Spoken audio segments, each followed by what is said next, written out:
Do you remember Foam Stars? Square Enix's Splatoon shooter that eventually failed? Of course you don't. That was an example to say there are many times where Square sought to diversify their catalog.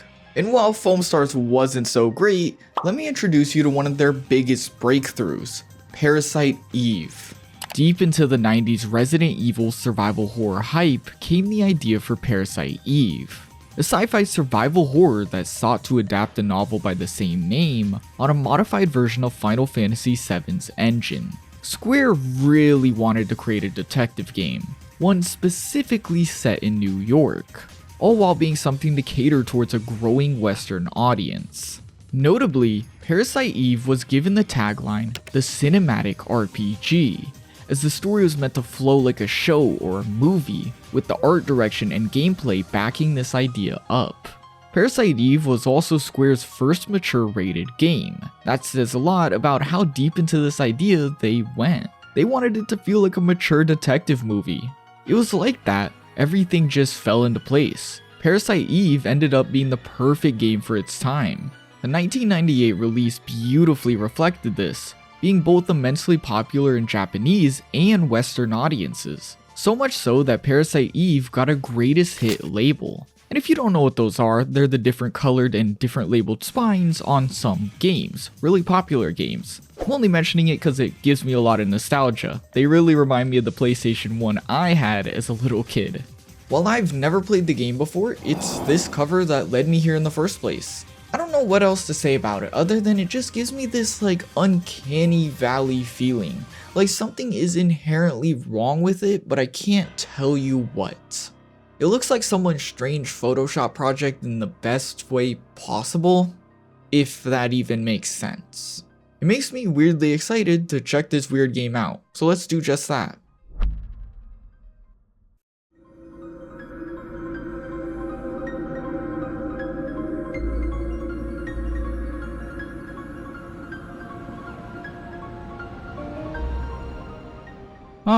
Christmas time. The perfect occasion for an opera date, I guess? Our main character, Aya Bree, an NYPD officer, has rocked up for a show with their date. They sit and watch the show, one about a man wishing to marry Eve, yet everyone who succumbs to Eve's beauty apparently dies in horrible ways. It just can't be true. It's a show. Oh my god, it is. As Eve begins to sing, the people in the theater spontaneously erupt into flames, leaving Aya and her date in a room full of charred remains. Aya, being a courageous officer, is ready to face the threat, but her date, the man with her, why did she smack him so hard? Anyways, all I gotta say is, what a first date. Aya rushes to the stage as the red woman stands shocked that she somehow lived, before stating Aya should awaken soon. Her cells are calling out. After shots are fired, the woman reveals the more Aya uses her power, the ability to somehow survive the woman's flame thing, the more she'll be like her. She then reveals her name to be Eve, the same as the woman in the play, and is very surprised that Aya has no idea who she is, leaving Aya with a weird vision of a hospital room as she just disappears. Now here in a room full of charred bodies that randomly exploded, her date out cold, and a weird floating woman that bullets bounced off of, one that kept mentioning sciencey stuff like cells, and told Aya that she had powers to survive the weird flame thing she can do. What does Aya do after hearing all that? Well, she chases her. She does what any other survival horror protagonist would do. But I just gotta say, Aya has this boss woman energy already, and I kinda love it. She follows Eve down several holes in the floor. Honestly, she should have brought James as a date if this was on the agenda, but regardless, along the way she begins to see a ghostly child. Aya seems to have a guess at who this could be, but it just doesn't make sense to her. Saying things are starting to get weird would be an understatement, as things somehow get even weirder when the New York rats begin to transform. Throughout the game, you'll see many scenes just like this one. Beautiful 3D rendered cutscenes of an animal becoming grotesque, disfigured, and mutated in the worst way possible. This is often accompanied by shots of the creature's cells being attacked and transformed to create this horror. Saying the handful of these moments are unnerving is a very big understatement, as even when you reach the final cutscenes of the game, they aren't old. They still manage to strike that same nerve, if not more, as the stakes rise. It's the scenes like this that will always remind you that Parasite Eve is a horror scenario inside of a sci-fi novel. There will be tons of moments that remind you of Resident Evil, but of course there will. It's what sparked this survival horror craze. Though it becomes clear many of this game's elements are deeply rooted in sci-fi. This normal enemy monster reveal was made much cooler because of that element. And I'd wager that because of that, it's a transformation and appearance scene I'm gonna remember a lot more than others. All to say, great blend. A great blend that isn't just for show. The story's sci-fi elements greatly play into the enemies you fight and the powers Aya is learning she has. But more on that in a second, as Aya doesn't even completely realize she has powers yet, so I'm not gonna explain them, give me a moment. While searching for Eve, we learn in reality she's a girl named Melissa. A girl that was very sick and constantly loading up on some kind of medication. She did this in fear of losing the lead role for the play, and as it drew nearer and nearer, she took even more to cover her symptoms. We then find Eve/Melissa struggling over identity, Eve winning the battle and taking over as she transforms into a monster.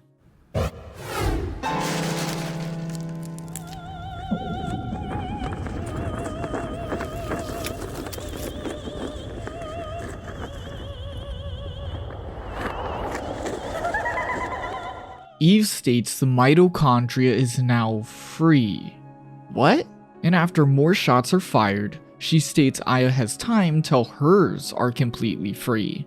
This gives her another vision of the hospital, this time also seeing a doctor, with us coming back to reality to Eve being gone. We chase her into the sewers where she tells Aya that her mitochondria will eventually understand, even if she herself doesn't.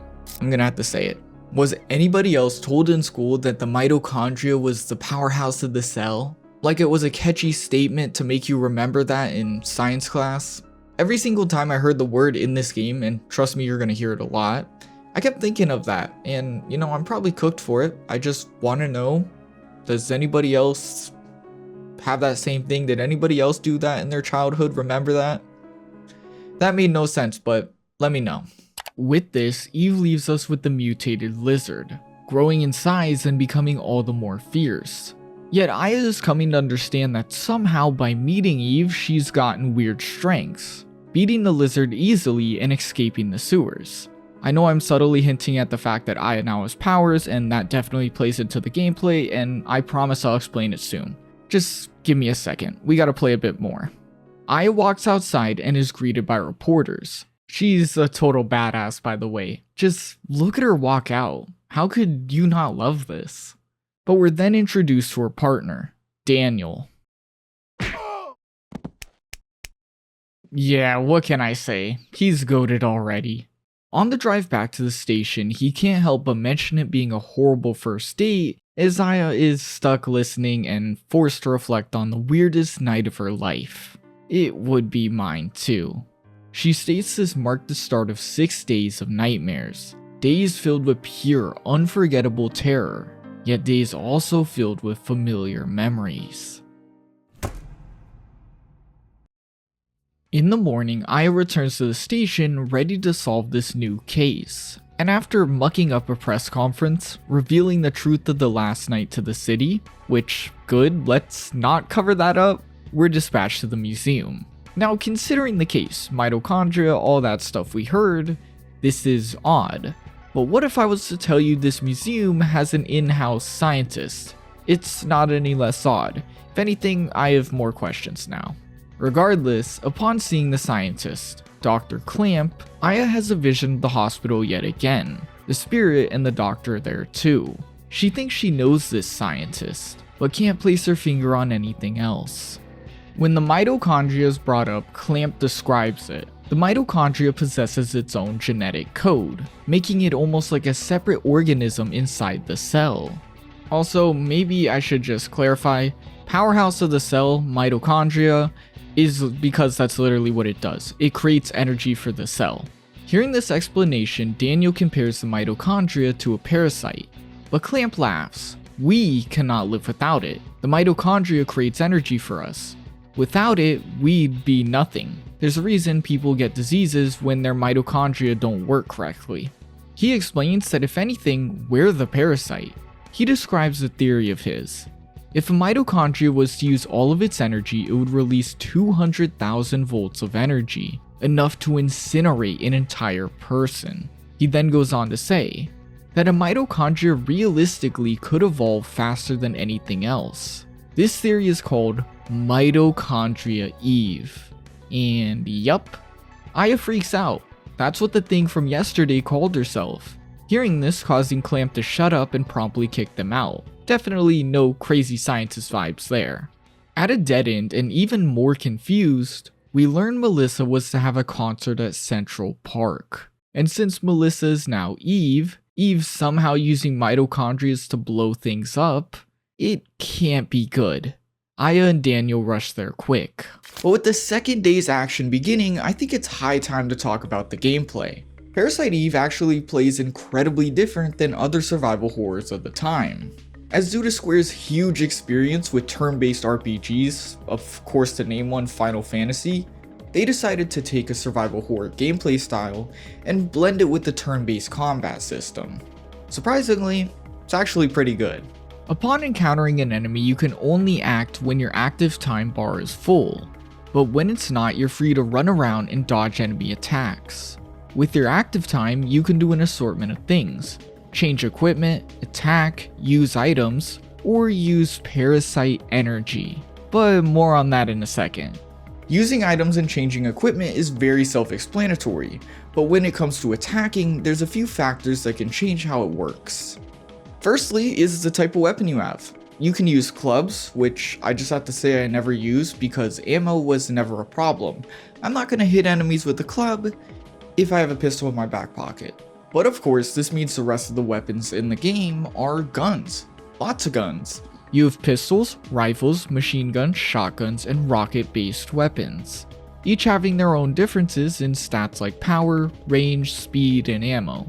Pistols are quick, moderate damage with an average clip size and range, while a shotgun is going to have short range, less ammo, but be quick, high damage. In my playthrough, here in Central Park, I found a rifle I quickly fell in love with and used for quite a while. As I said, I never did run out of ammo in the game, and I think I finished the game with 400 bullets left over. So like, no need to worry about that, just use whatever gun you want. If it's a slow firing gun but high damage, more power to you, you really won't have to worry about ammo.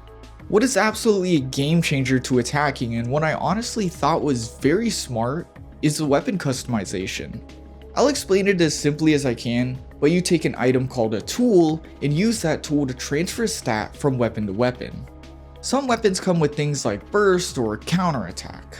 There's a lot, but using a tool you can take like that burst and put it on a shotgun, making a burst fire shotgun.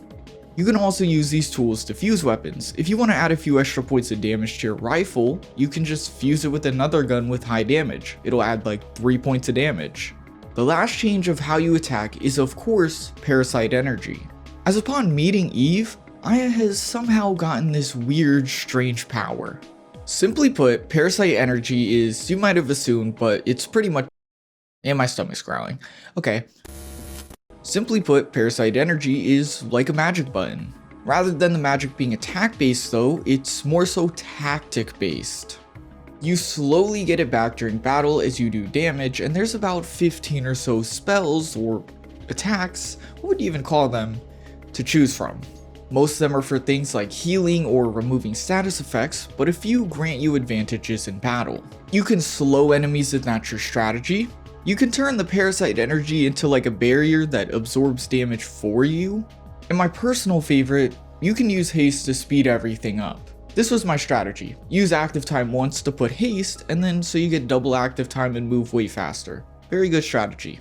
All in all, this active time system worked way better than I had expected. It's honestly very, very simple even if the menus are a bit intimidating at first, and in all honesty, a bit outdated. Speaking of actually attacking though, how do encounters work? Remember, this is the cinematic RPG, and just like the subtext suggests, it's like an RPG. You stumble upon them in random hotspots. It's very standard, there's nothing really to say. The only reason I want to bring it up is that you tend to only get one singular encounter in a room. This is notable because the survival horror standard is doing a lot of backtracking and exploring. Random encounters would get very annoying very fast if not for this system being in place. I really enjoyed it and it prevented sections of the game from being very annoying. This is pretty much it though, and I was actually surprised about how well of a system it was for its time. The active time system actually made it a lot more enjoyable compared to other survival horror titles of its time. I overall did really enjoy actually playing this game. It was very fun and I don't think there was a single point where I was getting frustrated at encounters or anything. And therefore, I'll explain more as I go on throughout the story. Reaching the park Eve is expected to attack at, Daniel is freaked out. His son and ex-wife are attending the show. Though to his dismay, he can't head in. Both him and Aya sense the strange heat from the opera, meaning only Aya can head in due to her strange immunity. Sightings of the strange ghost child continue as Aya finds Eve exactly where she thought she'd be, on the stage. Eve announces the day is an extra special Christmas.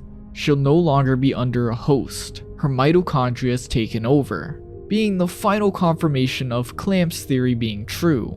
To our horror, she then lifts her arms and activates her powers, the audience erupting into a sea of orange and red goo, killing them all.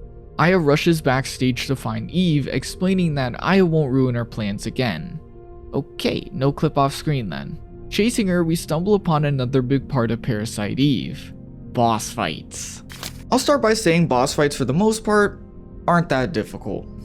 Especially with where the story is at right now, we're gonna see a lot of very simple boss fights. This one here is a mutated worm that just springs up in holes around the arena. Nothing too special. A lot of the game's difficulty comes from dodging enemies and choosing what to spend your active time on, and therefore from that you can assume less enemies means it's gonna be a bit easier. There's less enemies to use active time on and less to dodge. This is what makes boss fights so simple. Strength is in numbers in this game, and a one-on-one means you have a pretty big advantage. Overall, the worm was just run up to him before he attacks, and you get an easy victory. Stepping forward, we find Eve, who compliments us and invites us on a horse carriage ride. It's an easy no. Go on a horse ride with the supervillain? Yeah, for whatever reason, Aya accepts and instantly regrets it. The horse's mitochondria are activated and the horse begins to burn up, leaving Aya stuck on a rolling death trap shooting at Eve. In the end, Eve remarks about how surprised she is that Aya doesn't recognize her, before the carriage crashes and we're left with more visions of the hospital. In the background, Daniel's child Ben runs to his side. Thankfully, he somehow avoided Eve's powers, but his mother, Daniel's ex-wife, wasn't as lucky.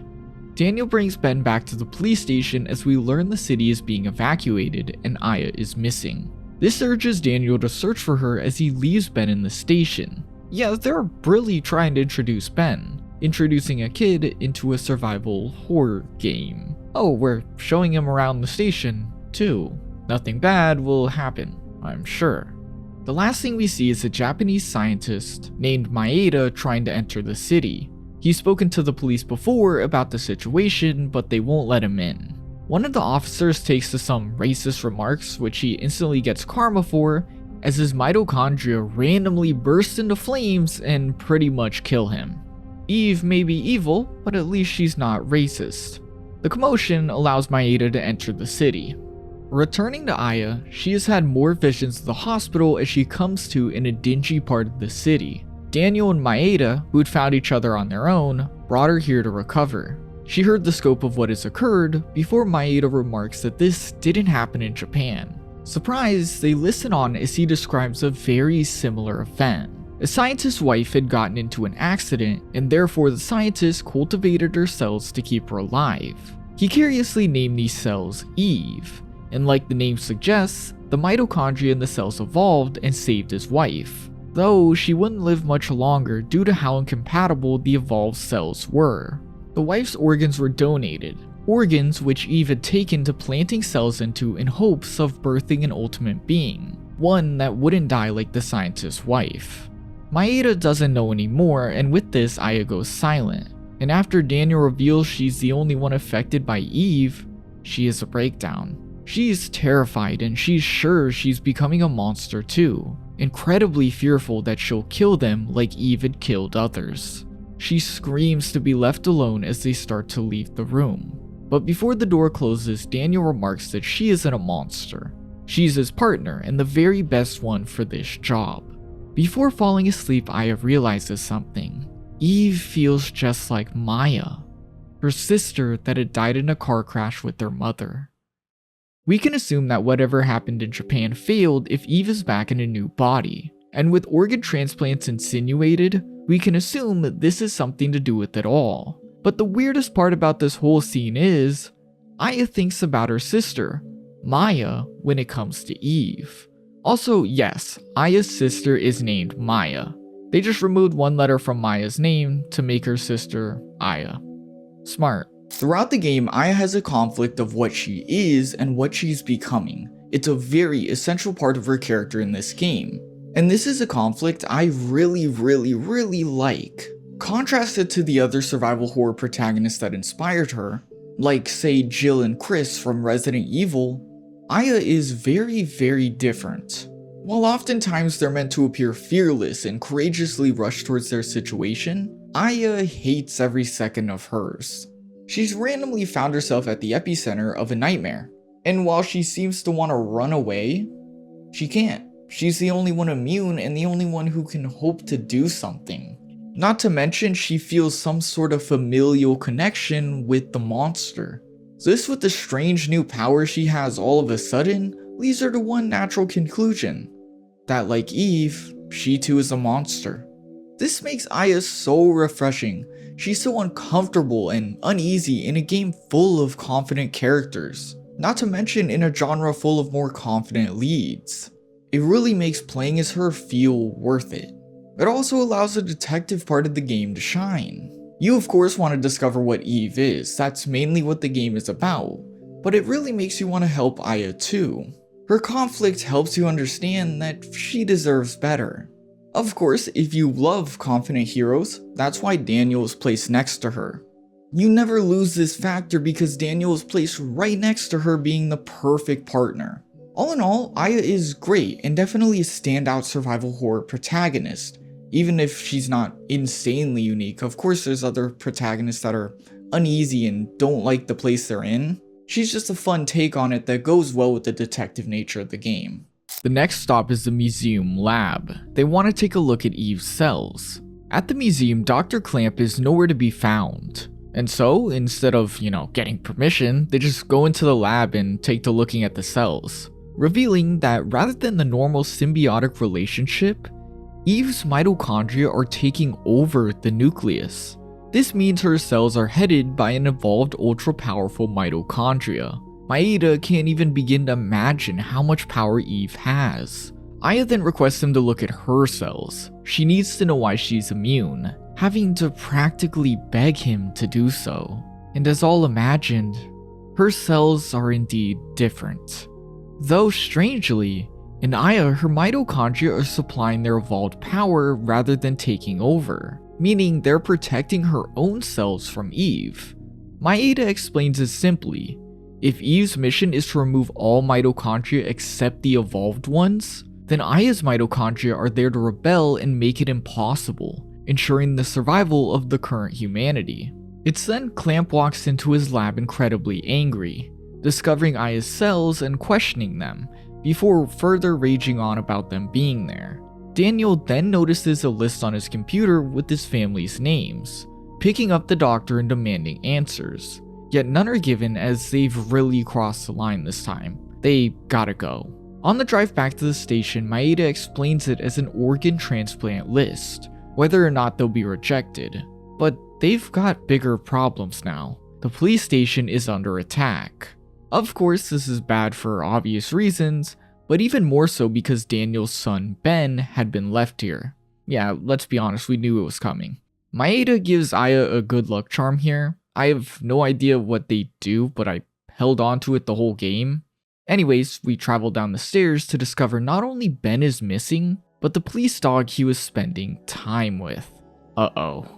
We also checked the armory to find Torres having died. I haven't mentioned him yet, so this is out of nowhere, but he was the officer who would store stuff for you and help you with weaponry. Every time you would speak with him, he'd warn you about the dangers of firearms. And as he dies here, we learn he still wouldn't shoot the threat. His daughter died to gun violence, and he worked as an officer to teach others the dangers and responsibility of the weapons they hold. His inclusion is just very cool to me, not only for his general message, but in the way he inadvertently tells Aya that her powers aren't necessarily dangerous. What matters is how she uses her powers. Aya never states how this affects her outside of just being upset about it, yet from here, Aya tends to have an easier time approaching Eve. I'd like to think he helps soothe her confliction, but it's also likely it could have been her noticing Maya has something to do with it all. Regardless, this is just a really great scene. On the other hand, Ben innocently followed the police dog to the top floor, where it mutated into one of Eve's creatures. By far the most disgusting one yet. Seriously, just ew.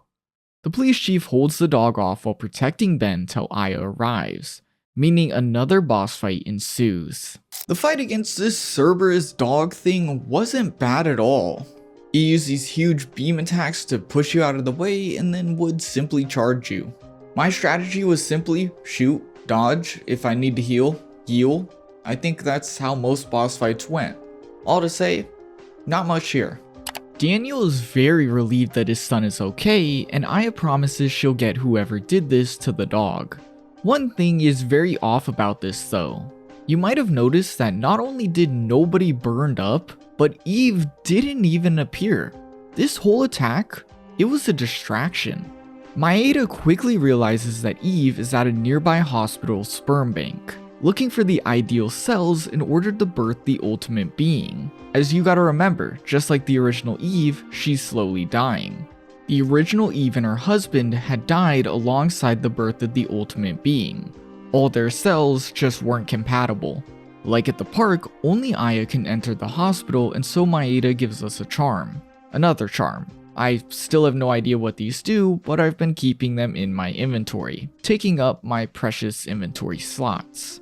But besides being a bit more tricky and requiring you to repair a fuse box, the hospital is pretty quick to run through. Aya does realize that this is the hospital she's been seeing visions of before she shuts off the sperm bank. Yet more alarmingly, she finds that organ donor Liz Clamp had, but for some reason her mother and sister's medical documents are here too. Very weird.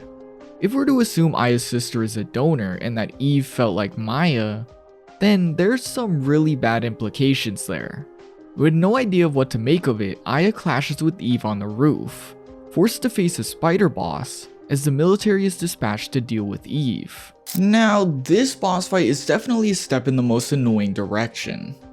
For the most part, it's very similar to others, yet this one, because it's a spider, shoots webs that if you touch them, you get incredibly slowed. You're inflicted with the status effect. Yeah, there's just some really annoying status effects in this game. That is one thing they are starting to introduce. Of course, you could use Parasite Energy to remove it, and they give you a ton of status effect removal items, so it wasn't that bad, just a bit frustrating. But yeah, another boss out the way. After the fight, Eve basically confirms her plans as jets approach, but they stand no chance as Eve lights the people on fire and the jets crash, Aya just barely escaping. They want you to run off the roof and run away from the jets, and the first time I just didn't know where to go, and the jets just crashed and killed me. Yeah, I just had to point that out because honestly, that was just dumb, like a low IQ moment. From here, we get to choose where we go next, dungeon-wise, and I personally chose Chinatown. I just wanted to see what it looked like, and I guess I was right, it's where you're supposed to go for the story.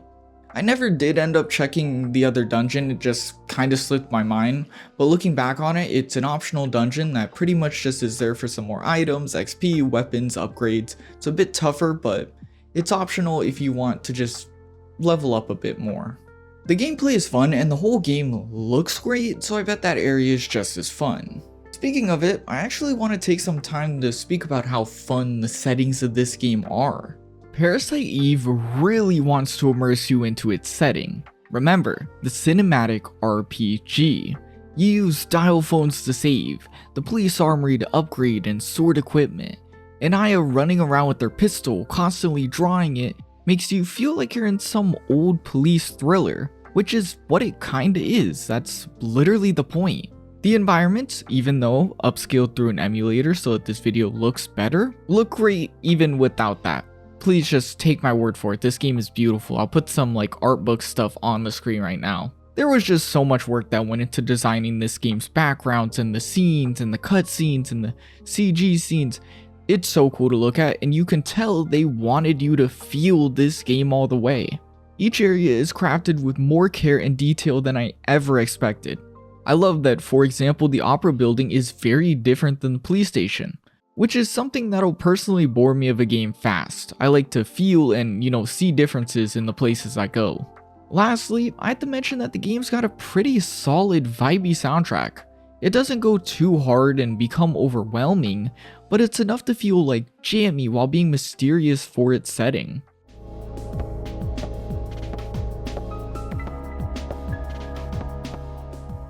Seriously, there's 3 songs that haven't left my brain. Here in Chinatown, you end up going to a sewer. Well, after Maeda gives us another charm. Yeah, it wasn't until after I beat the game that I realized these are just useless and they were actually taking up my inventory space. Nice. I didn't know it yet, so I still picked it up.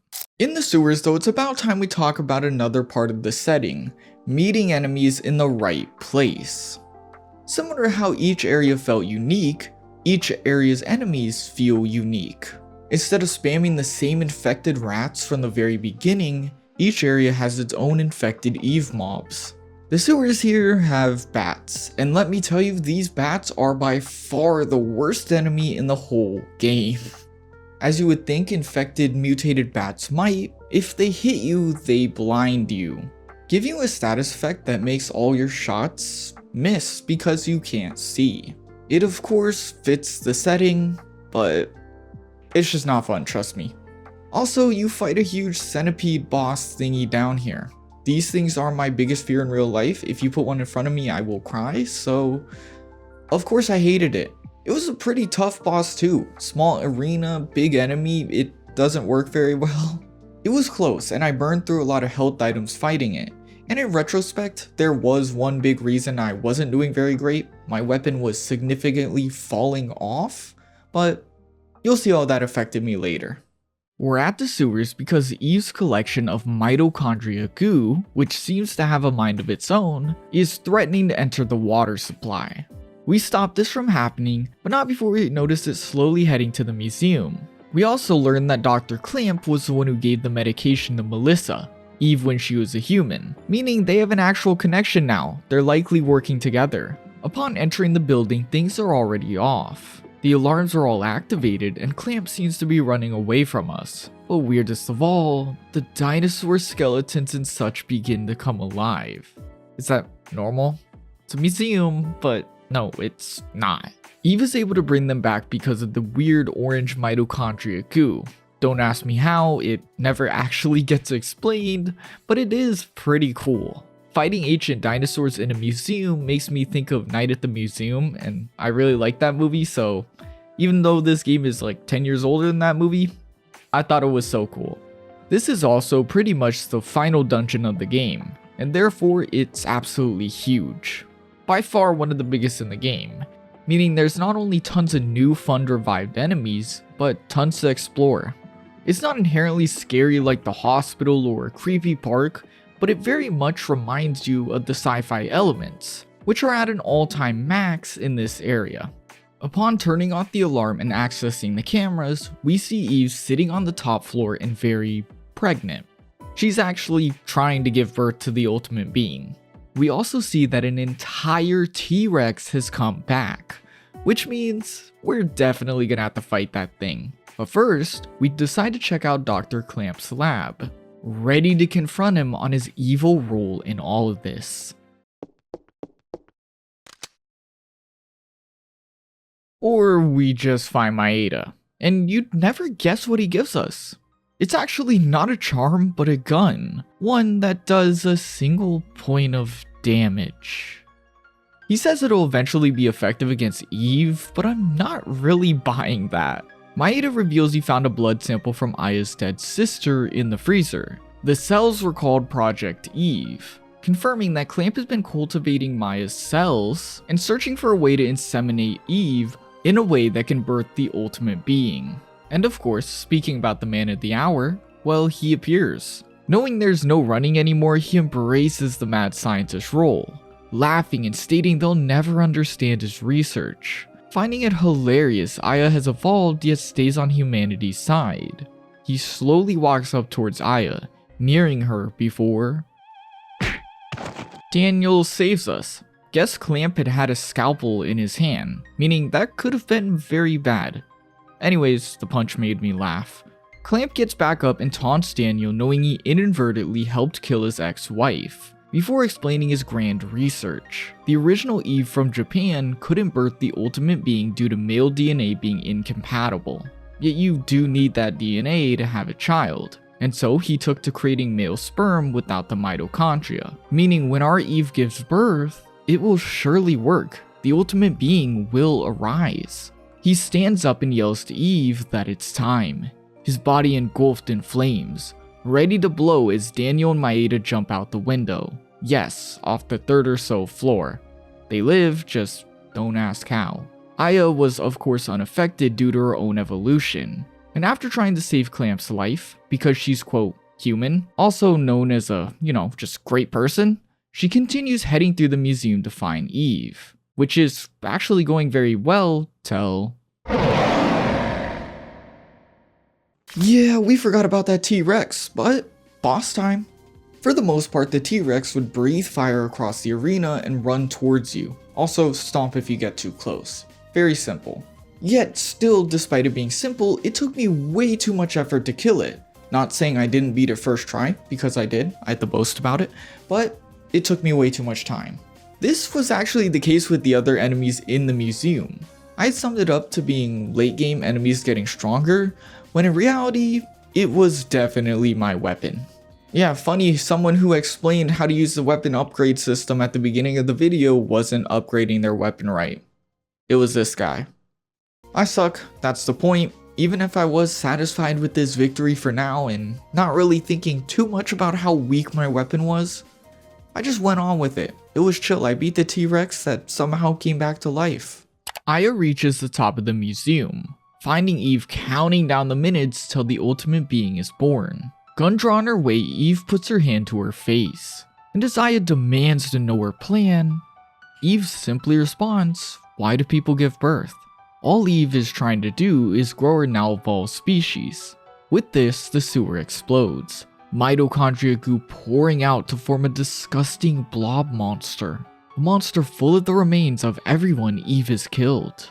The beast pushes open the museum and protects Eve, lifting her away as Aya can only watch, holding back in fear, worried that Eve really does have something to do with their dead sister. Leaving the museum, Daniel and Maeda combine their research to complete the story. Before becoming Eve, Melissa had gotten a kidney transplant, the kidney coming from Aya's dead sister Maya. Aya never knew her sister was a donor, so she had never made the connection. The doctor who had done it was Clamp, and while we don't know if it was due to him, Maya's kidney seemingly possessed the evolved mitochondria cells. Melissa was taking normal immunosuppressants, making the transferred kidney live well with the rest of the body.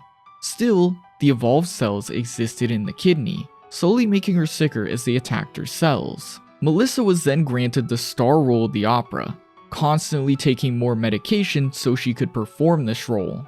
And in the end, because she was so weak taking so much medicine, Eve was able to take over, her planning to use Melissa's body to birth the ultimate being. Aya now understands. This means that Eve is in fact somewhat her sister Maya. It's her sister's mitochondria evolved into a being. And as she drifts off to sleep, we watch as the military mobilize against the threat. Of course, they can't do anything against the slime mitochondria monster's exterior. Even worse, if they get too close, Eve just detonates the pilots into flames. The only one who can hope to do something is Aya, and therefore she's brought onto a battleship and given a plan. Eve is set up atop the Statue of Liberty. She wants to give birth looking at the open sea. It's kinda beautiful, but then our plan is to drop a bomb and kill her. Issue is, no pilot can get close enough. They burst into flames, meaning only Aya can do it.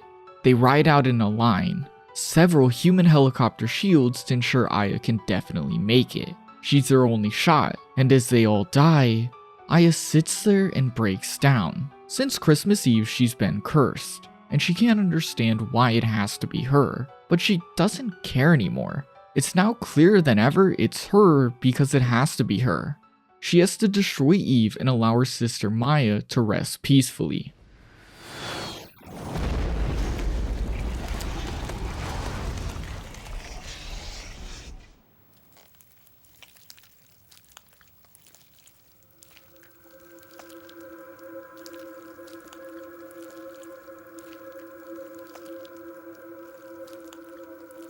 Yet it isn't all over yet.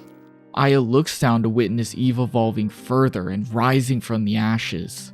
Like Aya had said, it has to be her. She loads up and parachutes from the helicopter for her final showdown.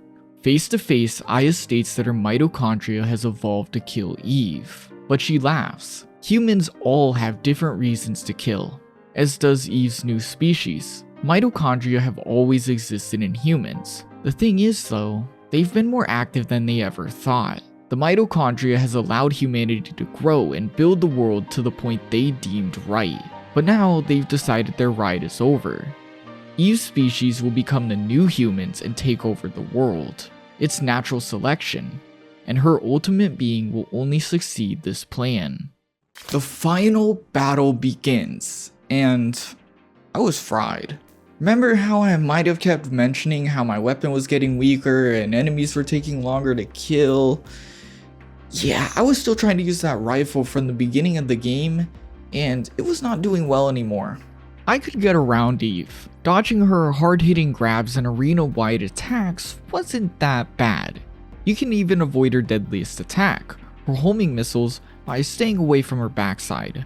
My issue was though that she literally wouldn't die. My rifle was doing maybe max 40 damage and it shoots twice, so it was doing 80 damage per active time. I would say Eve probably is ballpark 4,000, 3,000 HP, meaning I'm gonna have to shoot her like 50 times. I'm gonna have to go through 50 active times. By the time I even got close to hurting her, I was running out of heals, had no parasite energy, and I was dead. I was just dead, bro. I wasn't killing this thing. I couldn't keep up. I realized my rifle might suck. About time. So I looked some stuff up, went back to an old save, and used the pistol the big T-Rex dropped.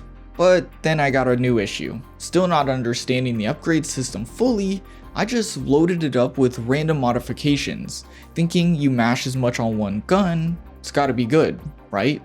Well, no. My result was, the second I press the active time button and attack, the pistol shoots 10 times, meaning I sit there, not moving, able to be hit for 10 seconds. My plan was to use barrier, spam these high damage shots while my parasite energy acts as a health bar. Yet I ran out of parasite energy way too fast and had no chance of shooting that much without dying. Yeah, they put in a very nice weapon upgrade system, but it only matters if you have a brain to use it. So I went back to the drawing board. This time I landed on a shotgun, and so I visited a secret room, which was really cool, and found a shotgun. Oh, and I actually, learned the system because this would be meaningless if I didn't. After combining multiple weapons worth of stats, I now had a burst shotgun that hit multiple times with an average damage of like 70. This made the Eve fight very easy. A fight that actually had a second phase I didn't even know of yet, bringing her total health bar to like 7,000. She evolves into a more human bug-like form, and even though an evolution, it felt easier. With her defeat, she realizes Aya 2 is evolved to be your natural enemy.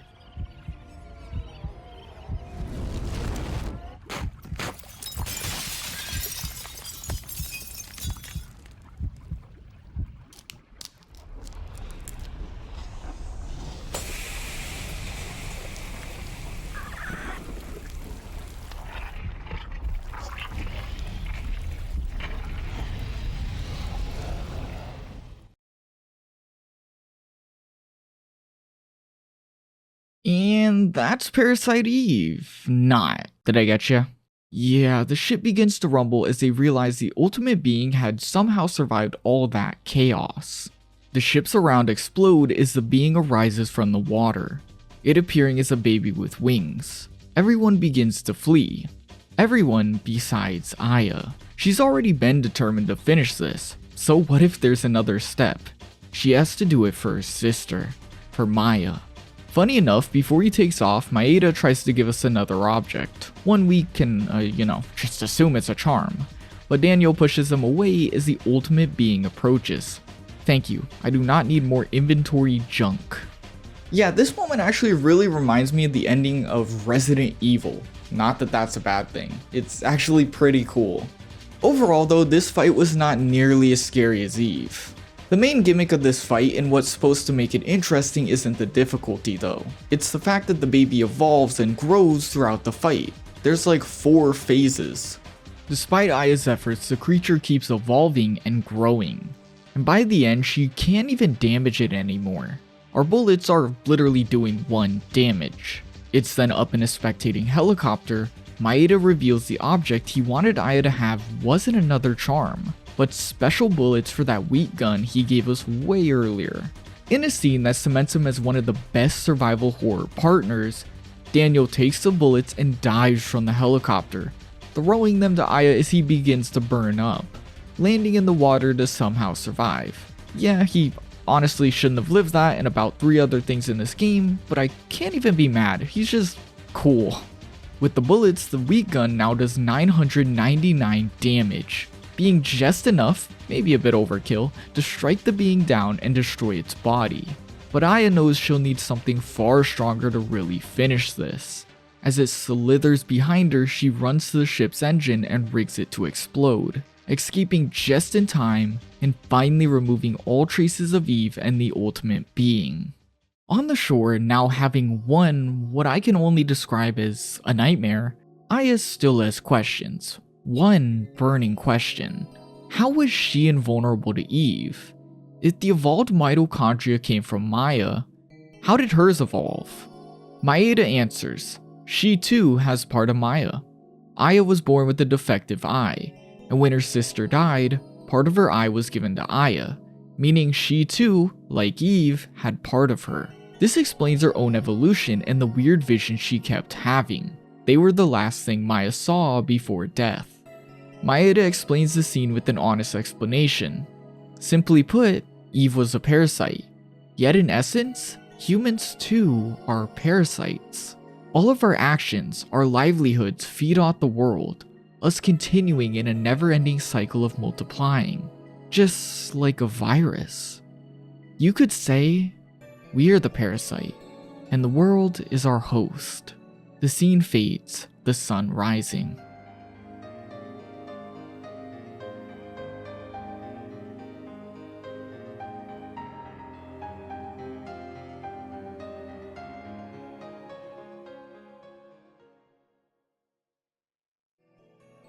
We do have one more silly scene though. We return to the opera where it all began, though rather than on a date. Aya is joined by the ones who helped her save the world. The play goes on correctly this time, and while Aya gets a bit freaked out thinking it's gonna happen again, everything was okay. Yet as she sits down, something happens.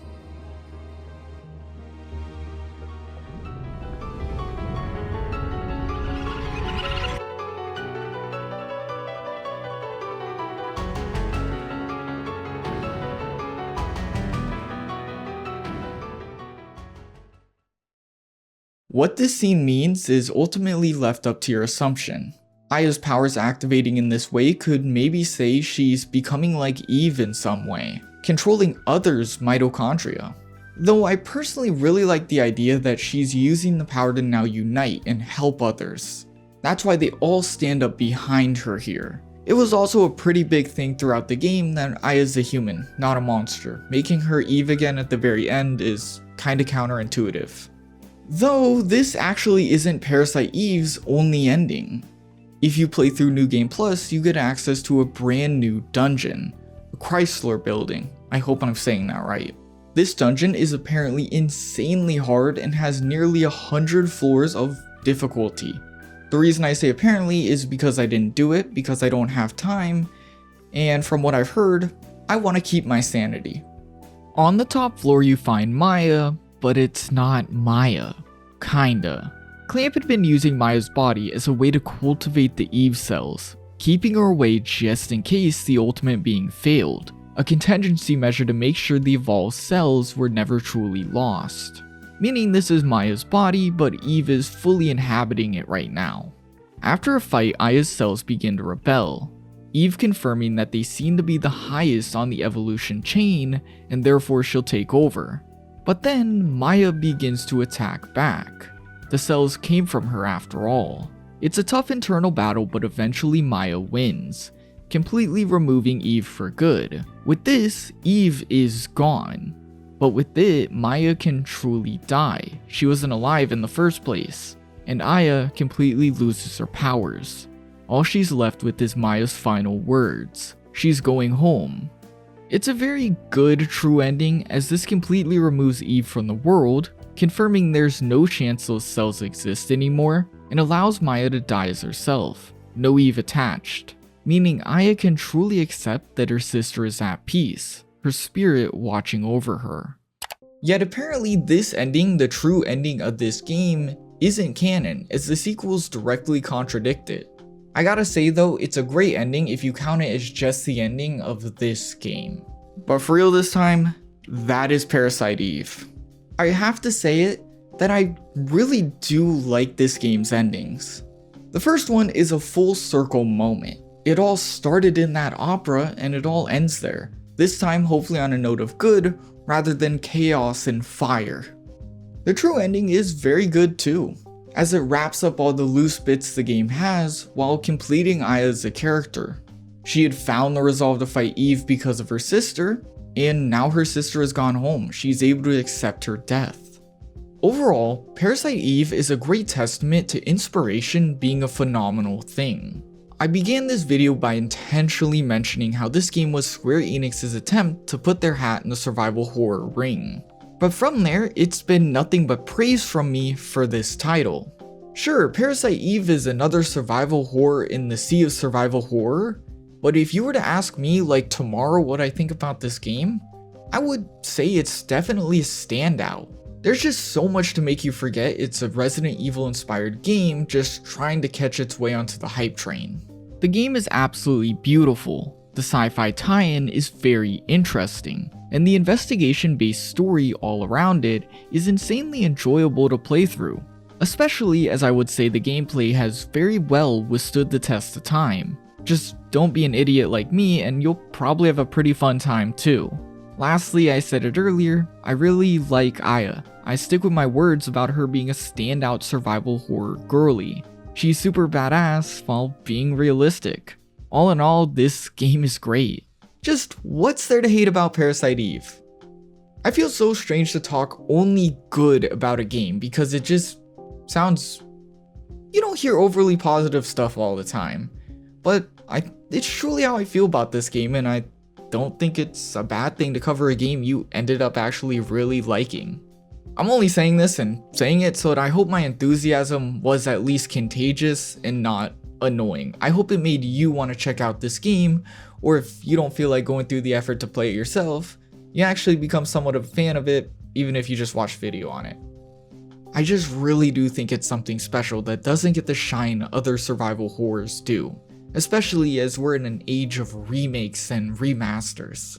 Anyways, thank you so much for watching. I'll quickly get you out of here. Drop a subscribe if you liked the video, etc. Thank you for watching. I'm awkward during these outros, man. I don't know what to say.